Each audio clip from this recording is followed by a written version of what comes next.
ಚೆನ್ನಾಗಿದೆ ಅಂತ ನಾನು ಅಂದ್ಕೊಂಡಿದ್ದೀನಿ.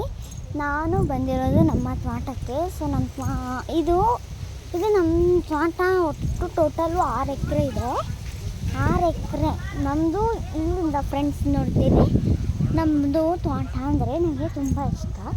ಸೊ ತುಂಬ ಸಾಗರಾಗಿದೆ. ಸೊ ನಾವಿವಾಗ ನಮ್ಮ ತೋಟಕ್ಕೆ ಬಂದಿದ್ರೆ ಸಾದ್ರ ಎಲ್ಲ ಕ್ಲೀನ್ ಇರಬೇಕು.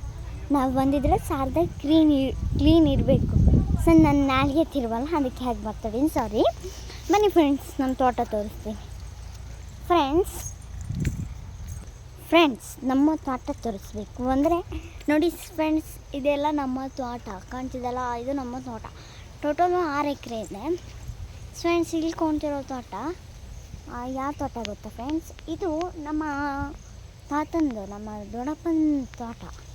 ಇವಾಗ ಫ್ರೆಂಡ್ಸ್ ನಾನು ಮಾಡ್ತಿರೋ ವಿಡಿಯೋದಲ್ಲಿ ಮಳೆ ಬಂದಿದೆ, ಬಿಸಿಲಿಗೆ ಗಿಡಗಳೆಲ್ಲ ಫ್ರೆಂಡ್ಸ್ ನೋಡಿ ಹೇಗಾಗಿದ್ದಾವೆ. ಅದೇ ಒಂದು ಆನೆಕಲ್ಲು ಬಿದ್ದಿದ್ದು ಫ್ರೆಂಡ್ಸ್, ಅದೇ ಆನೆಕಲ್ಲು ಫ್ರೆಂಡ್ಸ್ ನಮ್ಮ ತೋಟದಲ್ಲಿ ಬಿದ್ದಿದೆ ಫ್ರೆಂಡ್ಸ್. ಇದು ಯಾವ ಗಿಡ ನೋಡಿ ಫ್ರೆಂಡ್ಸ್. ಅದರಲ್ಲಿ ಸಾದರೆ ಕೂಡ ಇದೆ ಫ್ರೆಂಡ್ಸ್. ಇವ್ರದಲ್ಲಿ ಸಾದರೆ ಇದೆ. ನಮ್ಮದ್ರಲ್ಲಿ ದೊಡ್ಡ ಕಾಚುಣ ಸಾದರೆ ಬಾಂಡ್ಲಿ ಹೊಡ್ಸೋಣ ಅಂತ ಇದ್ದೀವಿ ನೋಡಿರಿ ಫ್ರೆಂಡ್ಸ್. ನಮ್ಮದ್ರಲ್ಲಿ ಯಾವ ಥರ ಸಾದರೆ ಅಂದರೆ ಯಾವ ಸಾದ್ರೆನೂ ಇರಲ್ಲ ಫ್ರೆಂಡ್ಸ್. ಆ ಥರ ಒಂದು ಎಕ್ಸ್ಕ್ಯೂಸ್ ಸಾದರೆ ಇರುತ್ತೆ. ಬೈ ಫ್ರೆಂಡ್ಸ್, ನೆಕ್ಸ್ಟ್ ನಿಮಗೆ ನನ್ನ ತೋಟ ತೋರಿಸ್ತೀನಿ.